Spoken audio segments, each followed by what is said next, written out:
If you've never heard of or even tried a Kentucky Jam Cake, you are truly missing out. You have got to give this a try. It's not something that you'll see in stores for the most part. It's something you're going to have to make. I'm going to show you just how I do it. I'm starting off by creaming some butter and brown sugar. And I'm going to cream it for a few minutes until it gets light and airy. Now, this is a recipe that I've had in the family for my mom ever since I was a little kid. And I knew that every single Christmas we would have this dessert because that was just a tradition. You have a jam cake for Christmas dessert. That's just the way it goes. It's been a couple of years since she's passed, and I haven't had this dessert since she made it. But I wanted to give it a try on my own. And so I decided to do it, even though it's not Christmas time. I just wanted to do it because I really like the cake, and it brings back some good memories from my childhood. So after I've got the butter and brown sugar cream, I'm going to add some beaten eggs to it. And again, I'm following this recipe as exactly as it is written. And I'm going to mix these two on medium-low until they're just combined.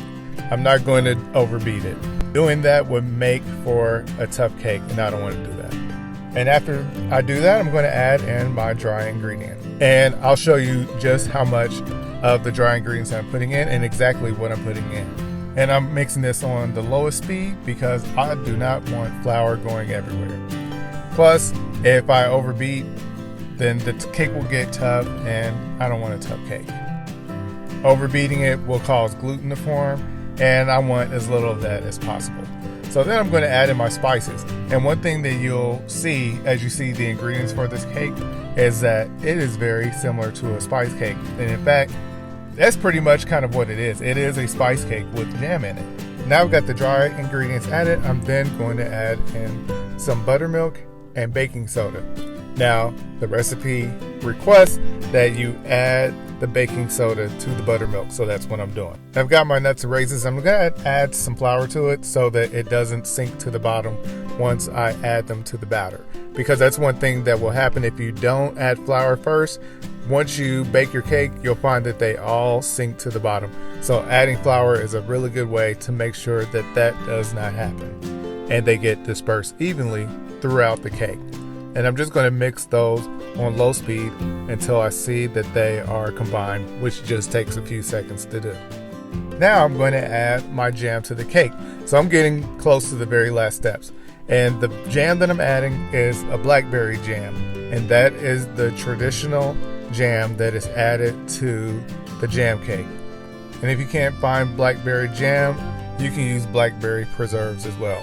But you do want to make sure that you do use blackberry because that is just the way that the cake is made. That is the traditional jam that is used. You'll see it's going to give the cake a nice little purple color. And I'm just going to mix those until they're just combined, which is just going to take a minute. And I'm using a bundt pan, and the spray that I'm using is the Wilton. And I think the Wilton works the best for cake release than I've seen from anything else like other nonstick sprays. The Wilton does work the best. And if you don't want to use a bundt pan, you can use a tube pan or you can use two 9-inch pans. Either way you want to do it is up to you. I just like the look of the bundt pan, so that's the one that I like to use. And I think it makes cutting a little easier too because it gives you some places to cut. And so I'm just making sure that I get all of my cake batter in, and I'm going to preheat my oven to 350 degrees. Then I'll bake it for about 40 to 45 minutes or until it's done. Now this is the original recipe that I have. I don't know what book it comes from because this is the only page that I have. So if you know what book this comes from and who this person is that created it, please let me know. I would love to find out. My cake is done. Now I got to try to turn it over and get it out of this pan all in one piece without causing any problems. And it came all out in one piece. I told you the Wilton one is the best one. It came right on out. Now this is where I would normally stop because I like it plain just like this, but the recipe does call for some caramel icing, which is traditional for this cake.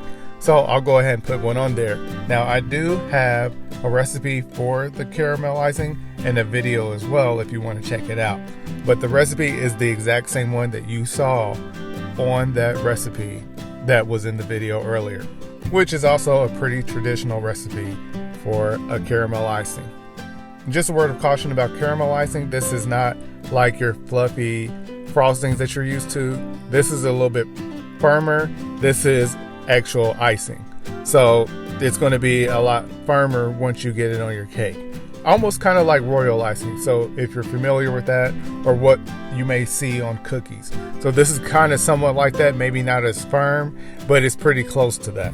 It's definitely not like the fluffy stuff that you see on the other cakes that you're used to eating. So I'm just going to add some blackberries to the top because blackberries are the star of the show.